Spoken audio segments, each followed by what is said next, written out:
Hi, boys and girls. It's Ms. Mullins again, talking to you about video 2. We're focused on drafting.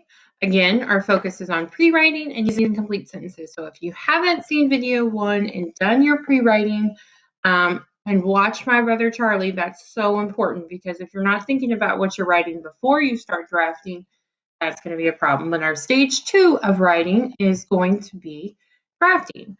So you can see on here, we're going to focus on, I will use capital letters at the beginning of my sentence and punctuation at the end. We're going to be writing multiple sentences, but you want to make sure each sentence is well done. I will create a complete paragraph with an introduction, important details, and a conclusion. And you're going to use that 5W's chart today to really think about what you're doing. So this first step is, if you didn't just do your pre-write, if you're doing this day by day, then make sure you're looking back at that pre-write to get your ideas together and make sure you have a good plan for what you're writing.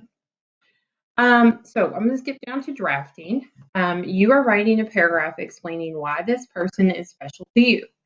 You can write a rough draft on a piece of loose leaf, or you can go straight to the Google Classroom and type in your assignment. You can edit it later, just don't turn in the assignment yet. So, exciting beginnings help is right here. So if you click on this, this is the support paper for you, and I'll link this. This is in your slideshow on Google Classroom. All of this is up, so you can click on it and use this to help you. But it says bold beginnings. So you can see all of the different ways that we've talked about before, interesting ways to start your paragraph. So I chose to ask a question. So if you also look back, there is an example of my special person.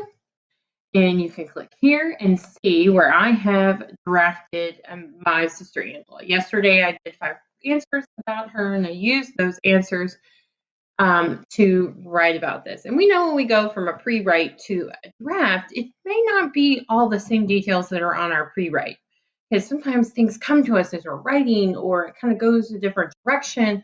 But the pre-write just kind of keeps us focused and on task, and it really gives us great ideas. Doesn't mean you have to use them all, okay? Doesn't mean you can't add to it or make it better. So you can see mine here. I used the question, do you have a special person in your life that makes you feel special? Well, for me, that person is my older sister, Angela.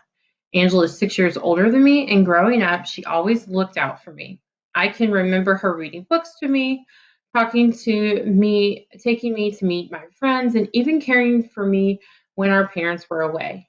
Now that we are all grown up, she still looks out for me and makes me feel so loved.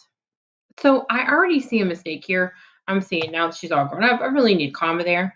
So I can add that in as I go, or you can reread it back. It's so important that you read it back to yourself as you go. I also want to stop and point out to you that I do have an introduction here. Okay. And then you can see here, I have all those supporting details. Why is she special to me? Here are all those examples, details that really say, not she's fun and she's cool, but like really specific stuff. She's 6 years older than me. She took me to meet friends. She watched me while my parents went on trips. She works in a community organization. Okay.